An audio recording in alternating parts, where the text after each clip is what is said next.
Yo, yo, it's your boy JSF, and I know this is not a movie review channel. This is not, I am not a movie critic, and I'm not, that is not me. This is, for the most part, a Mortal Kombat channel and a video game channel, but, the Mortal Kombat movie did just drop, and I am a lifelong Mortal Kombat fan. I've played every mainline game in the series, watched pretty much every movie for the most part, except for like the little Conquest TV series or whatever that was. I'm familiar with all MK media, pretty much all MK lore, all the characters. So I figured my take on the movie might be interesting. Who knows? Plus, there's absolutely nothing going on with the game right now. And even, today, as is Friday the 23rd, the 2-year anniversary, I don't even think Ed Boon's ever acknowledged the movie publicly. So I wonder what that's about. But anyway, I figured I'd talk about it since I watched the movie last night, slept on it a little bit, and I want to just I wanted to just give my take on the movie. I don't even want to say a review because I don't think I'm qualified to review movies, but I think it's interesting. And spoilers, by the way, because in order for me to talk about the movie, I'm gonna have to spoil things. Go watch the movie on HBO Max. If you need a bootleg, I'm sure you can find that too. It's out there somewhere. It ain't that hard to find. But yeah, for those of y'all who don't know, the Mortal Kombat 2021 movie just dropped. The story follows this dude named Cole Young. Raiden's in it, Sub-Zero, Scorpion, Kung Lao, Liu Kang, Kano, Sonya, Jax, a few other characters. They're the Earthrealm heroes against Outworld, basically. It's a very small version of that story. There is no tournament, there is no Shao Kahn, but it's kind of more Mortal Kombat 1. I don't want to say the story's based on Mortal Kombat 1, but like every character from Mortal Kombat 1 is in the movie, if I'm not mistaken. Like every playable character, and Goro and Shang Tsung are in it. So, it makes sense that Shao Kahn's not in it yet. If this is like the Mortal Kombat 1 story. Sub-Zero and Scorpion still hate each other. Like, Sonya's after Kano. Like, it's that story. It's pretty simple. They throw in this Cole Young character.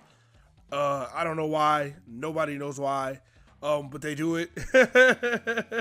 And yeah, that's what goes on. They fight. There's a lot of fight scenes. There's a lot of action. The fight scenes, for the most part, are all right. For the most part, they're all right. There are one or two where I'm like, but some of them, there's some really cool moments. Some of the character designs are really good. Some of them are really terrible. That's a thing. But I will just say the movie, you can enjoy the movie, right? When I say this, it's gonna sound bad. The movie is trash, but like it's enjoyable trash. Like it's a bad movie, but it's not a terrible movie. Well, it is a terrible movie, but it's not a horrible movie. That probably doesn't make any sense, but let me put it this way. I watched the Justice League Snyder Cut, right? I love that movie. I thought that movie was great, but I watched it one time. And this Mortal Kombat movie, I feel like I might watch again today.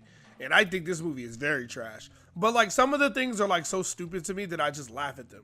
And I know like that's another thing you got to know going into the movie. Some of it is supposed to be cheesy. Like when you see Kung Lao say flawless victory, like sure, he didn't get hit, so it technically wasn't flawless. But he didn't need to say that. Like, you know what I mean? Like, they throw some cheesy little shit in the movie like that. The movie ends on a high note. Johnny Cage is not in the movie. Like I said, spoilers. I'm going to spoil this whole damn movie. Johnny Cage is not in the movie, but at the very end of the movie, they say, hey, Cole Young says he's going to Hollywood, and, they show a little Johnny Cage poster. It's cute. I want to get into some of my gripes with the movie, or just more about the character specifically. Sonya is Sonya. The actress that plays Sonya does really well. Really nothing to complain about there. I mean, it's Sonya. I don't think it's that hard to nail I don't think it's that hard to get Sonya's character down, right? Special forces, blonde-haired woman, pretty strong, can kick a man's ass. Does everything, right? Kano is the best. Kano is the best casted and the best acted character in the movie. The guy that got to play Kano did everything right. He was great. He's great. I literally have one complaint with him, and it's not the actor's fault. It's the fucking director. It's whoever designed the characters. It's their fault. Kano never gets his fucking faceplate. He never really you could say he could look a little more Kano-ish, but I don't really care about that. I care about the fact that he never fucking gets his faceplate, ever. Like, he gets his eye fucked up. but he doesn't, like, he just has the little, what you've seen in the trailers with the little scratches on his face, that's all he gets the entire movie. Like, I think that's like so stupid. Like, it could have been really easy to like have Reptile fuck his face up a little bit more and say, and when they get to, because when they travel to Raiden's temple and they meet Liu Kang and shit, they find Jax there after he gets his goddamn arms ripped off by Sub-Zero, and they have these monks or whoever they are that replace his arms. You know, they give him these tiny little twig arms, and I was like, they could have did that for Kano at least. Like that could have been more of a reason for Kano to take them to the temple instead of it just being like, hey, I'll give you $2 million, and Kano's like, fine, $3 million, and I'll take you to Raiden's temple. You know what I mean? Like, it could have been that. Like, fuck, like, I actually need to go to the... Like, they could have wrote the story a little bit better. The story is not great. Who are the other characters? Kano. Kano's really good. I just don't like that. They fight Reptile in the movie. Yes, that fucking alligator-looking thing you saw in the trailers, that's Reptile. Oh, my God, that is the worst. If you think Deadly Alliance Reptile is bad, that's the worst Reptile you've ever seen. The design is awful. The Reptile fight is okay. It's kind of cool. He turns invisible and shit. Like, it's kind of cool. Kano rips his heart out. That part's cool, you know, but, it's Cole Young, man. The story's all about Cole Young. I'll get to Cole Young. I'll get back to Cole Young. You meet Liu Kang. Liu Kang is fine. Liu Kang is perfect. My literal only complaint about Liu Kang is his bicycle kick looks kind of ass. That's literally my only complaint. The actor played him, did well. His character as well, fine. Kung Lao, same thing. Kung Lao was really cool. I have no real complaints about Kung Lao. He's just barely in the movie. Kung Lao's in the movie for like 10 minutes and dies. Like, he's really not in the movie that much. Like, he gets killed by Shang Tsung the same way Shao Kahn kills him in MK9. Well, he steals his soul instead, but it wasn't a shock to me that Kung Lao died. I was like, I can see that happening. You know, then they all, go somewhere else and train. Who else is on the side of good? Jax. Jax is Jax. It's not hard to get Jax down. The guy who played Jax did great. No real issues with him. The twig arms was kind of weird, but we'll get to that later. Raiden was probably the most... I don't know what they did with Raiden, man. I don't like their version of Raiden at all. Raiden, I've never, like... Liu Kang having an accent is, like, normal, but in the movie, he doesn't really have one. Like, if Kung Lao has an accent, that's kind of normal. I've never, in any form of Mortal Kombat media, heard Raiden have an extremely heavy accent, so that was really weird to me. Like, I just couldn't, like, it was just really, really weird. It was like he was really hard to understand at a certain point, like a lot of the movie, and I was like, Raiden, like, I don't know, man. Maybe they wanted to do it right, and I understand that, but I would have got a different Raiden, and he was really short, and, like, they didn't try to hide the fact that he was short with, like, camera tricks, so, like, Liu Kang is, like, taller than Raiden, I think. Like, everybody's taller than, like, Raiden being the shortest dude in the room is just really weird to me, and I know they can't really control that, but to me, I didn't like who they got for Raiden at all. Like, as soon as I heard him talk, I was like, this is why he didn't talk in any of the trailers. I totally understand. Like, oh, man.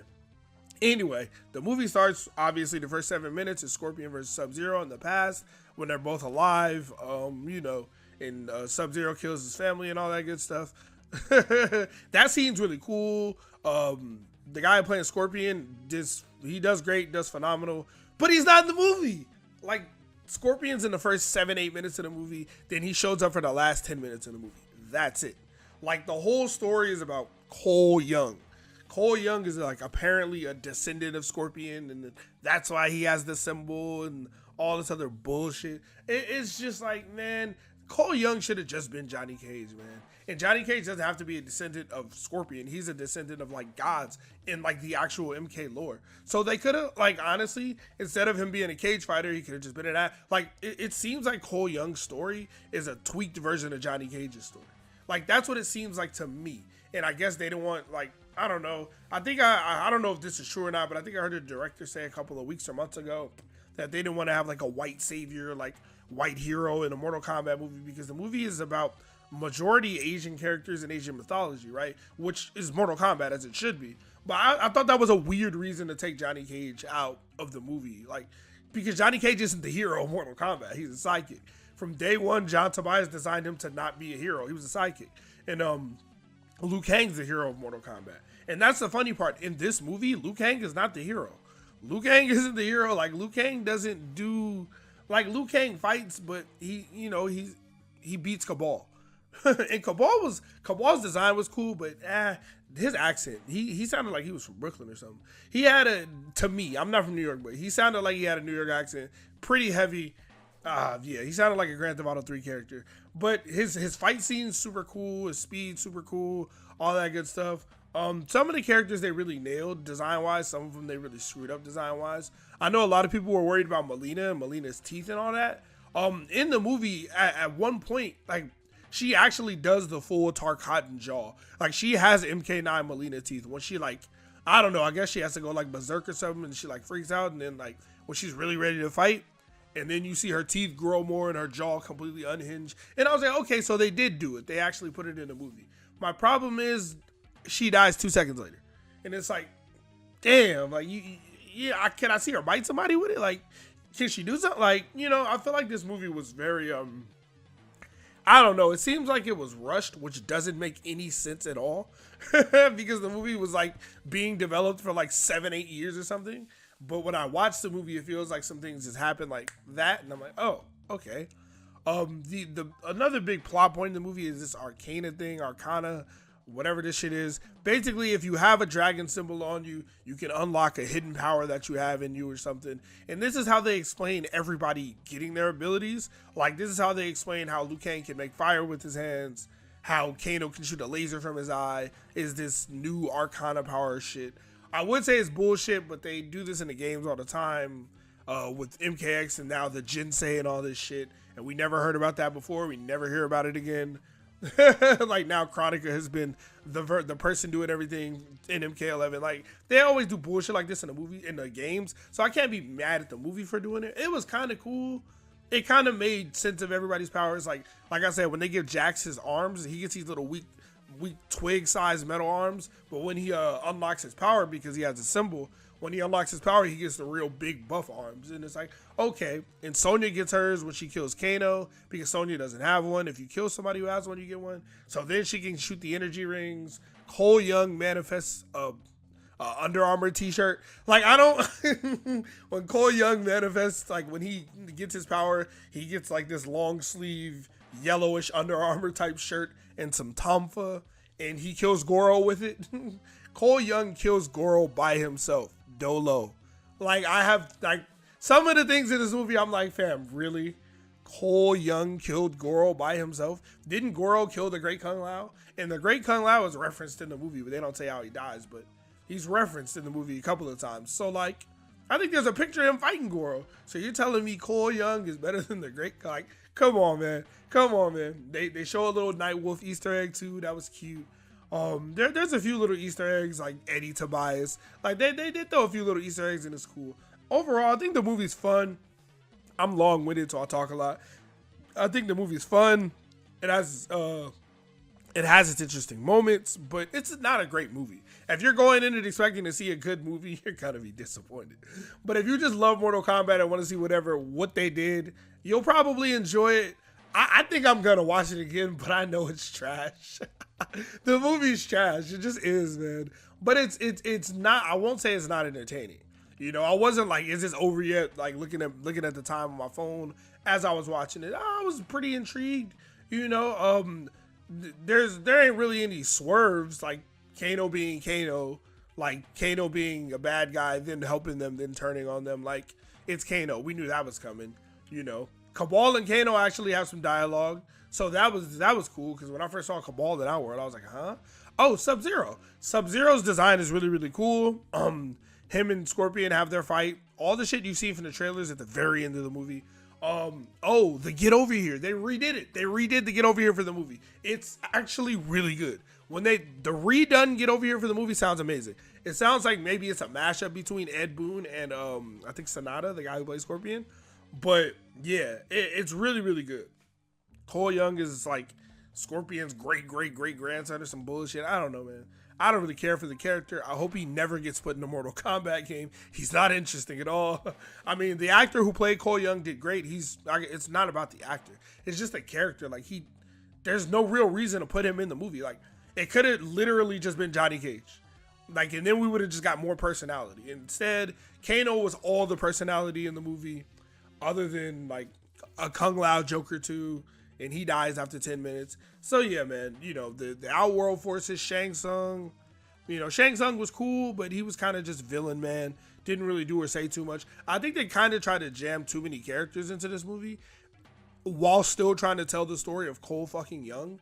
And that story took a lot of the time away from everybody else. But yeah, overall, it's a decent movie. If you love Mortal Kombat, you might enjoy it. You might like it. I don't hate the movie. I think the movie, like I said, I might watch it again, but I think it's entertaining. But it's not good. It's trash.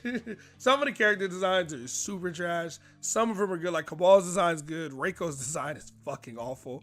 God, I can't believe they said that was Reiko. That was, yeah, I don't know what that was. Yeah, but anyway, that's how I feel about the Mortal Kombat movie. But let me know what y'all think. NetherRealm has not announced anything today. I don't think they're going to announce anything today. Like I've been saying, I mean, they're probably not announcing anything until June. And Ed Boon, I don't think has ever acknowledged the movie publicly. Like even when he was talking to them about the Dice Awards, when they had a little Twitter thing, and somebody mentioned the movie like at the end of like when he was done talking there, and he just never replied and got off. And I was like, damn, he didn't even say like, yeah, the movie is coming out tomorrow. I'm gonna check it out. Like he didn't say anything. I was like, weird, but I don't think I've seen anybody from NetherRealm really acknowledge the movie. So I don't know. I don't expect any cross promotion.